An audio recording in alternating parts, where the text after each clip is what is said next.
같이 은혜 받을 말씀은 요한복음 15장 1절에서 8절 말씀이 되겠습니다. 저와 여러분들이 한 절씩 돌아가면서 교독하겠습니다. 나는 참 포도나무요 내 아버지는 농부라.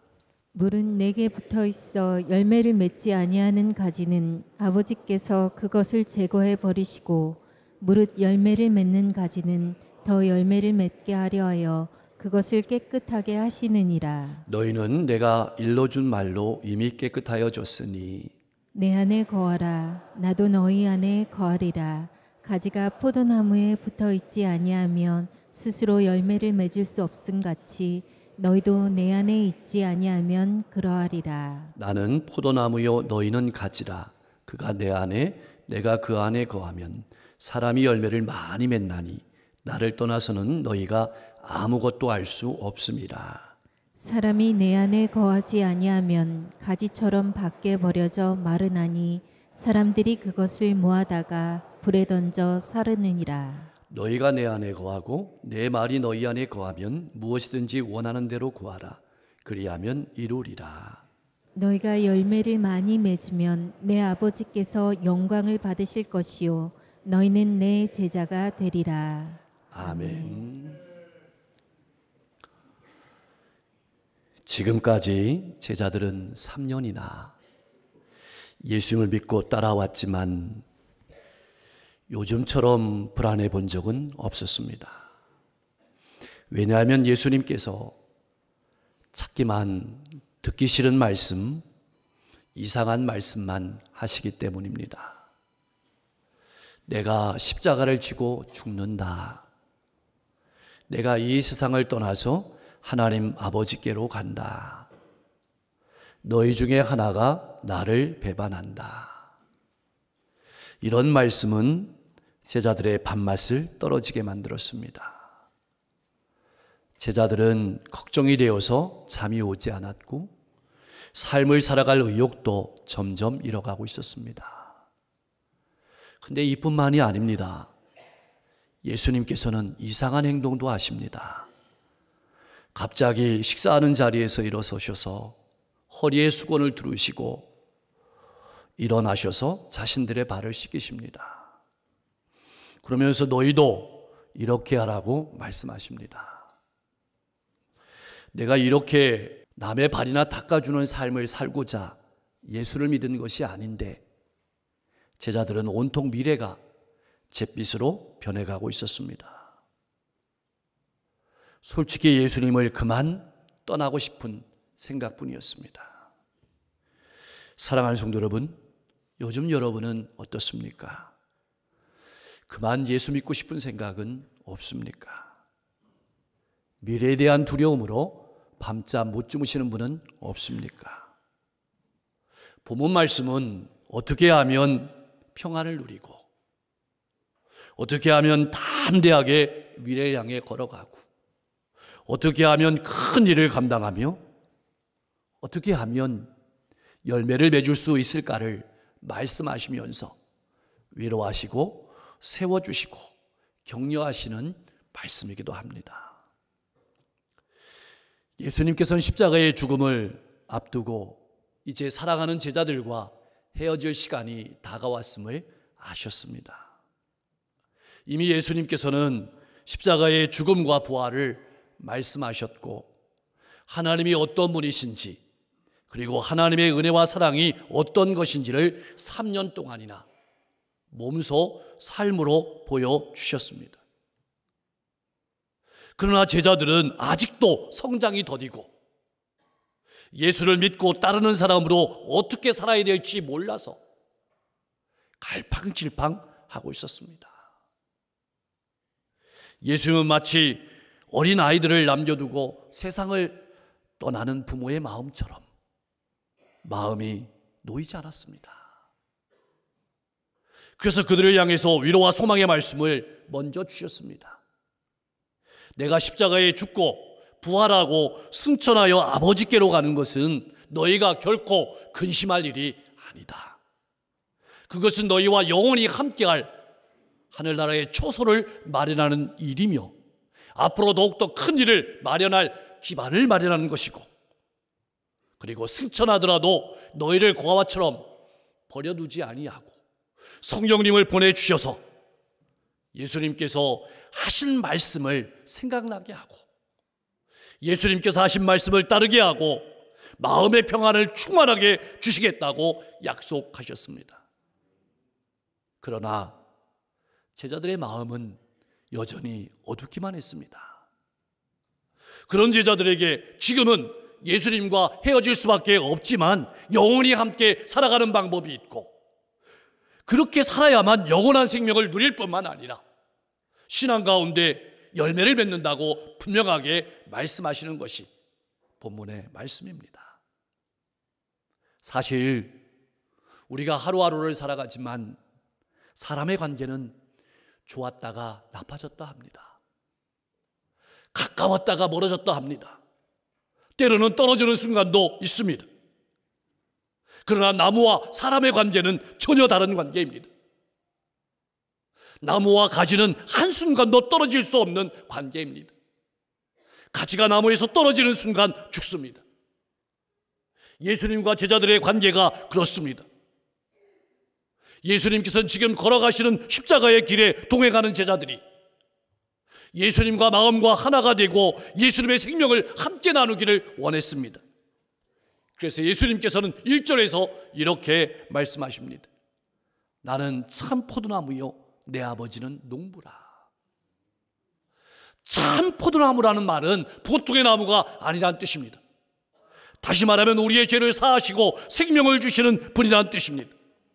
왜 이런 말씀을 하시는 것일까요? 바로 열매를 맺게 하시기 위해서입니다. 우리가 예수 그리스도를 나의 구주로 고백하고 내 마음의 주인으로 모셔드릴 때 우리는 구원을 얻는 것뿐만 아니라 예수님께 접붙임을 받게 됩니다. 그때 우리는 가치가 됩니다. 그러면 우리는 나무가 공급해주는 진액을 받으면서 계속 자라고 열매를 맺게 되는 것입니다. 그런 열매를 맺도록 농부이신 아버지께서 하시는 일이 2절 말씀입니다. 열매를 맺지 못하는 가지는 제거하시지만 열매를 맺는 가지는 더욱 풍성하고 많은 열매를 맺게 하시기 위해서 깨끗하게 하십니다. 가지를 치십니다. 사실 농부 되시는 하나님께서 약속하신 가나안 땅에 포도나무인 이스라엘을 심으셨습니다. 그것은 세상에다가 하나님을 나타내고 하나님의 말씀을 따라 살아감으로 의의 열매가, 진리의 열매가, 사랑의 열매가 맺혀지는 것을 보여주며 살아가라고 심으셨는데 이스라엘 백성들은 실패했습니다. 그래서 열매 맺지 못하는 가지는 제거하시고 열매 맺는 가지는 더 풍성한 열매를 맺도록 가지를 치십니다. 사랑하는 성도 여러분, 신앙이란 무엇일까요? 여러분은 신앙생활을 어떻게 정의하면서 신앙생활하고 있습니까? 신앙생활은 하나님께서 더러운 가지, 불필요한 가지를 잘라내심으로 우리의 삶을 깨끗하게 하시는 과정입니다. 삶을 살아가면서 우리는 우리의 인생 가운데서 잘려나감을 많이 경험합니다. 그것은 우리의 인생 가운데 엄청난 아픔이기도 하지만 하나님께서 우리를 깨끗하게 하시고 다듬으시는 과정일 수 있습니다. 특별히 수제자에 있던 베드로는 헛북이 대단했습니다. 과장이 대단했습니다. 호언장담과 패기로 무장했지만 그것은 열매를 맺기 위해서는 잘라내야 될 가지에 불과했습니다. 요한과 같은 제자는 높아지고자 하는 권력력이 넘쳐났습니다. 그것이 쳐내야 될 가지였습니다. 하나님께서는 우리 안에서도 열매 맺지 못하는 가지에 해당하는 태도나 습관 등을 잘라내십니다. 사랑하는 성도 여러분, 내게서 깨끗하게 쳐내야 될 것은 무엇입니까? 하나님께서는 때로는 내가 아니면 안 된다는 생각도 잘라내십니다. 때로는 게으름을 잘라내십니다. 때로는 나만의 열심을 잘라내십니다. 때로는 열매 맺는데 방해가 되는 인맥도 정리하십니다. 결국 신앙이란 참 포도나무 열매를 맺도록 하나님께서 우리를 깨끗하게 하시고 다듬어가는 열매 맺는 과정입니다. 그 열매가 영혼을 구원하고, 그 열매가 관계를 풍성하게 하고, 그 열매가 하나님을 기쁘시게 하는 것입니다. 내가 아무리 많은 재능을 갖고 있다 할지라도 열매를 맺는데 필요한 것이 아니라면 다른 것은 쳐내시는 것입니다. 더 나아가서 우리의 신앙생활 가운데서 하나님께서 역사하심을 바라보고 인내하며 기다리는 과정도 바로 쳐내시고 깨끗하게 하시는 과정입니다. 가정과 교회 공동체를 위해서, 이웃 공동체를 위해서 불필요한 가지를 잘라내시고 다듬어 가시는 시간이 나의 인생의 시간임을 기억하고 믿음으로 힘있게 걸어가는 여러분과 제가 될 수 있기를 주님의 이름으로 간절히 축원합니다. 사랑하는 성도 여러분, 그렇다면 하나님께서 가지를 깨끗하게 하시는 방법은 무엇일까요? 다시 말해서 예수님과의 관계를 더 풍성하고 깊게 만드시는 방법은 무엇일까요? 맞습니다. 바로 말씀입니다. 여러분, 어떤 성도가 좋은 성도일까요? 어떤 교회가 좋은 교회일까요? 날이 갈수록 말씀으로 깨끗해지는 교회, 말씀으로 자기 자신을 쳐내고 깨끗하게 할 줄 아는 성도가 좋은 성도고 좋은 교회입니다. 하나님께서 말씀으로 자기 자신을 뼈아프게 하실 때 자신의 있는 실상을 그대로 하나님께 인정하며 받아들일 수 있는 성도가 좋은 성도입니다. 성숙한 성도입니다. 나로 말미암아 함께 있는 가족과 곁에 있는 성도들도 성령의 열매를 맺도록 도와주는 교회가 좋은 교회입니다. 그런 성도와 교회가 될 수 있기를 주님의 이름으로 간절히 축원합니다. 이미 예수님께서 일러주신 말씀으로 깨끗하게 된 제자들을 예수님께서 초청하십니다. 이 말은 이미 예수님의 죽음을 알고도 예수님을 따르는 자들을 초청하십니다. 예수님께서 십자가의 길을 걸어가심을 알고도 예수님을 따르는 자들을 초청하시는 겁니다. 예수 믿는 길이 좁은 길인 줄 알면서도, 아무도 알아주지 않는 외로운 길인 줄 알면서도 묵묵히 따라오는 성도를 초청하시는 말씀이 오늘 말씀입니다. 내 안에 거하라, 나도 너희 안에 거하리라. 거한다는 말은 포도나무인 예수님께 붙어 있어야 한다는 뜻입니다. 예수님 안에 거한다는 말은 내가 생각할 때, 내가 행동할 때, 내가 삶을 걸어갈 때 예수님이라면 어떻게 생각하셨을까? 예수님이라면 어떻게 말씀하셨을까? 예수님이라면 어떻게 행동하셨을까를 깊이 생각하며 신앙을 한 뜻입니다. 예수님이 우리 안에 거한다는 말은 무슨 말일까요? 우리 안에는 두려움이 있습니다. 우리 안에는 염려가 있습니다. 예수님께서 제자들 마음속에 있는 염려와 두려움을 다스리셔서, 두려움은 있지만, 염려는 있지만 주님이 주시는 평안으로, 기쁨으로 삶이 변화되어서 다른 사람에게 영향력을 끼치는 것을 말합니다. 왜 그렇게 하시는 것일까요?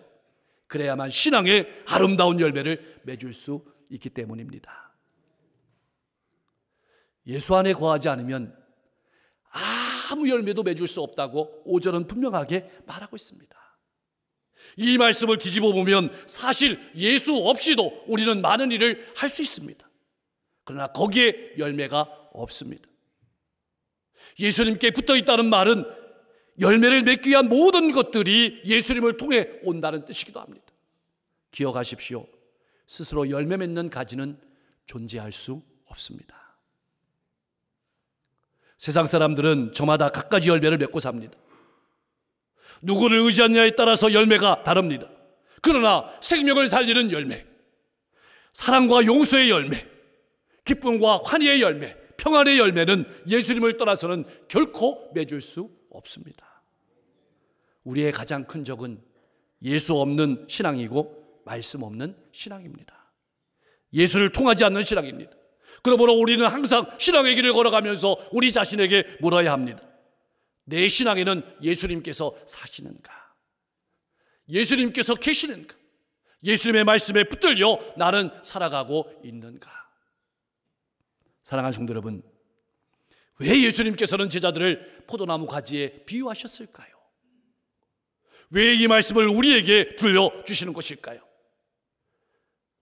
이유는 간단합니다. 열매를 생산해야 되기 때문입니다. 다시 말하면 포도주를 생산해야 되기 때문입니다. 어떤 포도주일까요? 바로 예수님께서 십자가에서 흘려주신 생명의 보혈이 우리가 생산해야 될 포도주입니다. 그래서 세계 열방 가운데 생명의 포도주, 기쁨의 포도주를 공급해서 죄로 말미암아 잃어버린 잔치를 회복하는 것, 그것이 우리의 사명입니다. 이 생명의 포도주를 생산하는 것은 예수님께 붙어 있어야만, 예수님이 우리 마음을 잡아주셔야만 가능합니다. 세상의 모든 사람이 주님을 통해 흘러나오는 생명의 포도주를 마셔야만 영생을 얻고 하나님의 영광을 위해 살 수 있고 하나님의 나라의 가치관을 가지고 서로 상생하는 삶을 살아갈 수 있게 되는 것입니다. 그래서 이 땅의 교회가 이 나라와 민족과 시대 열방 가운데 소망인 것입니다. 사랑하는 성도 여러분, 우리는 어떤 존재입니까? 교회 공동체는 어떤 공동체입니까? 바로 주님께서 공급하시는 포도주로 다른 사람을 유익하게 하고 다른 사람을 기쁘게 하는 공동체입니다. 하나님께서 이 생명의 포도주를 공급하시기 위해서 예수님을 이 땅에 보내셨고 우리를 택하신 것입니다. 예수님께서 이 땅에 오셔서 처음으로 행하신 기적이 갈릴리 가나에서 물을 포도주로 변화시킨 사건이었습니다. 왜 그것이었을까요? 왜 우리가 이 땅에 살아가야 되는지, 그리고 어떤 비전을 보고 살아가야 되는지, 그리고 어떻게 살아가야 되는지를 말씀하고자 하신 것입니다. 사랑하는 성도 여러분, 왜 우리가 기쁨을 잃어버리고 살아가는 것일까요? 왜 우리가 믿음의 길에서 도망치는 것일까요? 왜 제자들이 기쁨의 포도주를 생산하지 못하는 것일까요? 능력이 부족하기 때문이 아닙니다. 내가 못나서도 아닙니다. 열심이 없어서도 아닙니다. 나를 너무나도 사랑하셔서 십자가를 지고 골고다로 힘겹게 한 걸음 한 걸음 걸어가시는 예수님께 붙어있지 못하기 때문입니다. 그 사랑에 붙어있지 못하기 때문입니다. 6절 말씀을 오해하면 안 됩니다. 왜냐하면 이 말씀은 믿는 자에게 주시는 말씀이기 때문입니다. 열매 없는 가지가 무익하듯이 열매 없는 우리의 삶도 의미가 없기 때문입니다. 그런 삶은 밖에 버려지고 마르고 모으고 던지고 불로 사릅니다. 기억하십시오. 모든 삶이 다 인정받지 못합니다. 어려울 때는 주님을 찾다가 살만하면 주님 없이도 살 수 있다는 생각이 우리의 삶에도 얼마든지 일어날 수 있습니다. 세상의 문화와 세상의 가치관을 따라가다가 복음의 열매를 거두지 못하는 사람, 남을 이기지 못해서 안달난 사람, 더 많이 소유하지 못해서 전전긍긍하는 사람, 내일을 염려하며 오늘을 기쁨으로 살아가지 못하는 삶, 그것이 바로 밖에 버려져 마르는 삶입니다. 내 삶은 어떤 삶입니까? 나무는 붙어 있을 수 있지만 사실 사람은 떨어지지 않고는 살 수 없는 존재입니다. 어떻게 24시간, 어떻게 매일매일 주님께 붙어 있을 수 있을까요? 바로 주님의 말씀이 우리 안에 거하는 것입니다. 내가 말씀을 붙잡는 것도 중요하지만 말씀이 나를 붙들어야 합니다. 말씀을 마음에 품고 살면 그것이 주님과 함께 사는 길입니다. 말씀 안에서 우리는 주님과 하나가 되고 성도와 하나가 되고 하나님의 나라는 건강하게 자라가게 됩니다. 건설되어 갑니다. 여러분 잘 생각해 보십시오. 나무와 가지는 연결되어 있습니다. 지금도 나무 속에는 수없는 수액들이 끊임없이 들어가고 나가고 합니다. 그러면서 나무는 가지는 생명을 나누며 자라갑니다. 마치 우리 안에 피가 쉴 새 없이 돌면서 우리의 생명이 유지되는 것처럼 똑같습니다. 내가 주님께 무엇인가를 보내고 주님으로부터 무엇을 받는 그것이 바로 기도입니다. 그렇게 할 때 비로소 나는 주님 안에 사는 것이고 주님 안에 붙어 있는 것입니다. 그렇게 예수님께 붙어 있고 말씀이 그 안에 거하는 제자들이 삶 가운데서 이루어주는 열매가 무엇일까요? 바로 기도 응답의 열매가 맺혀지게 됩니다. 말씀 안에 거하고 주님께 붙들려 사는 성도들은 주님께서 가르쳐 주신 대로 기도할 것입니다. 하나님의 뜻이 이 땅 가운데 이루어지게 해달라고 기도할 것입니다. 하나님이 내 인생 가운데 하나님의 뜻이 이루어지게 해달라고 기도할 것입니다. 불의가 무너지고 우상이 무너지고 하나님을 대적하는 음부의 세력들이 무너지게 해달라고 기도할 것입니다. 정의가 사랑이 넘쳐나는 사회가 되게 해달라고 기도할 것입니다. 그렇게 주님께 붙어있는 제자들에게 맺어지는 열매가 밖으로는 정의와 사랑의 열매입니다. 그리고 안으로는 주님을 닮은 성품의 열매가 맺혀지게 됩니다. 바로 성령의 열매입니다. 갈라디아서 5장 22절 23절은 이렇게 말씀하고 있습니다. 우리 같이 한번 읽어보겠습니다. 오직 성령의 열매는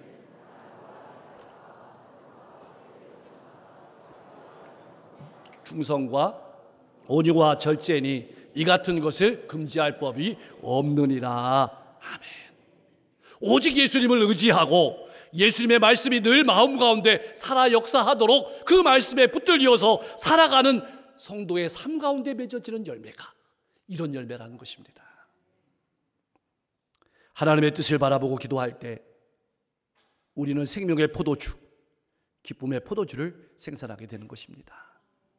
그렇다면 왜 우리가 이러한 삶을 살아가야 하는 것일까요? 그렇게 열매 맺는 삶이 하나님께 영광을 돌리는 삶이고 예수 그리스도를 나타내는 삶이고 우리가 이 세상에 살아가는 이유이고 목적이기 때문입니다.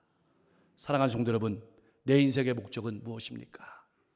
하나님의 영광을 드러내는 일입니까? 나를 드러내는 일입니까? 예수를 따르고 생명을 나타내는 일입니까? 나를 드러내고 세상의 가치관을 쫓아가는 일입니까? 2000년 전에는 제자들이 말씀에 붙들려 기도하며 생명의 포도주를 가정과 일터와 이웃 가운데 공급하면서 수많은 영혼들을 살리는 생명 공동체로 살아갔던 것처럼 오늘 이 시대에는 우리가 그런 생명의 포도주를 가정과 일터와 이웃 가운데 공급하며 수많은 영혼들을 살리고 세우며 살아가는 주님의 일꾼들 다 될 수 있기를 주님의 이름으로 간절히 축원합니다.